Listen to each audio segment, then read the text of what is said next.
अस्सलाम वालेकुम नाजरीन, मैं हूं असगर याद। नाजरीन, अमेरिका को आलमी महाज पर पे दर पे नाकामियों का सामना करना पड़ रहा है और बहुत सारे कन्फ्लिक्ट्स ऐसे हैं जिसमें अमेरिका जो है वो अपनी सुप्रीमेसी बरकरार रखने के लिए कूदा और फिर उसको अब स्टेप बैक करना पड़ रहा है। यूक्रेन और रूस के दरमियान जो तनाज़ा है ये 2014 से चल रहा है, लेकिन अभी जो सूरत हाल वहाँ पर डेवलप हुई है, रूस ने अपनी फौजें डिप्लॉय की हैं यूक्रेन की बॉर्डर पे, ईस्टर्न बॉर्डर पर। और ये वजह इसलिए है कि एक इलाका था क्रीमिया, वहाँ पर जंग चल रही थी। 2014 में रूस ने इसको अपने कब्जे में लिया, ये जजीरा था।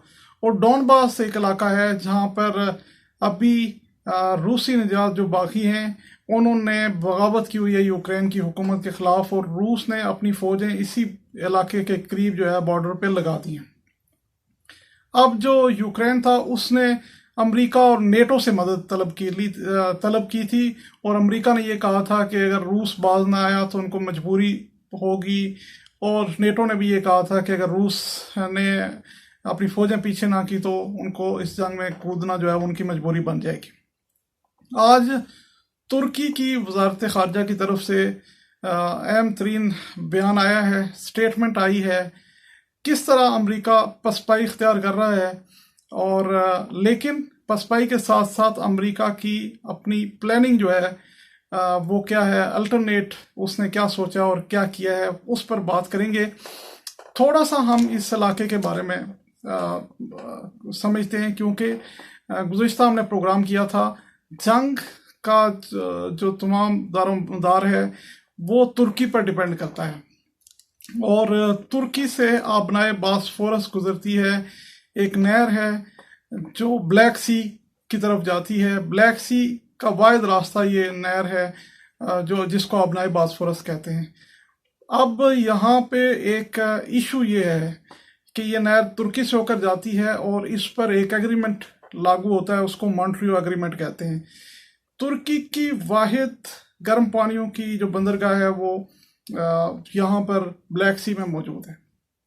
तुर्की ने तो इस मॉन्ट्रियो एग्रीमेंट के तहत 1936 में ये पाबंदी आयद की गई थी कि यहाँ से जो भी जहाज़ गुजरेगा फ्री ऑफ कॉस्ट गुजरेगा, और अमन के दिनों से में यहाँ से जो जंगी जहाज़ हैं वो गुजर सकते हैं, लेकिन ब्लैक सी में सिर्फ 21 दिन क्याम कर सकते हैं, और इन जहाज़ों की तादाद जो है वो 9 से ज़्यादा नहीं होनी चाहिए।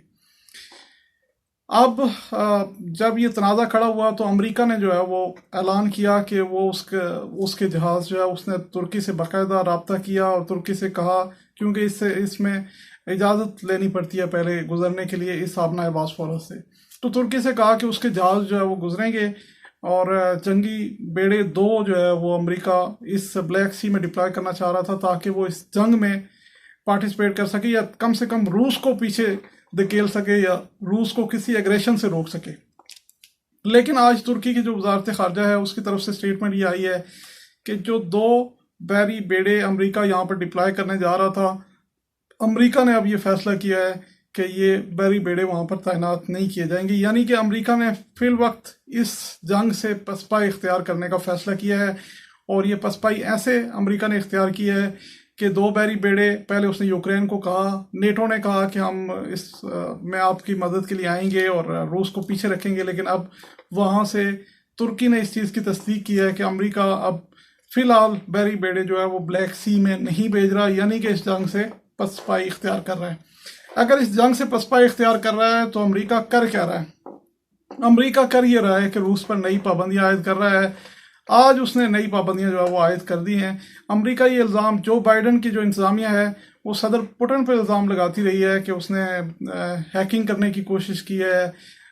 ईरान और रूस ने मिलकर हैक करने का कोशिश की है। उसने अमेरिकी सदारती इंतखाबात जो 2020 में हुए उस पर असरअंदाज होने की कोशिश की है, और उसने रिजल्ट्स को मैनिपुलेट करने की कोशिश की है, ट्रंप को जितवाने की कोशिश की है। ये तमाम इल्ज़ाम जो है वो बाइडन इंतज़ामिया लगाती रही है। लेकिन आज सैंक्शंस जो लगाई गई हैं, 16 जो इदारे हैं और उसके अलावा 16 जो इंडिविजुअल्स हैं उन पर पाबंदियाँ आयद की गई हैं अमेरिका की तरफ से, और 10 डिप्लोमेट्स को जो है वो एक्सपेल कर दिया गया है, निकाल दिया गया है। ये अब पॉलिसी थोड़ी सी बाइडन की इंतजामिया जो है वो उसने चेंज की है।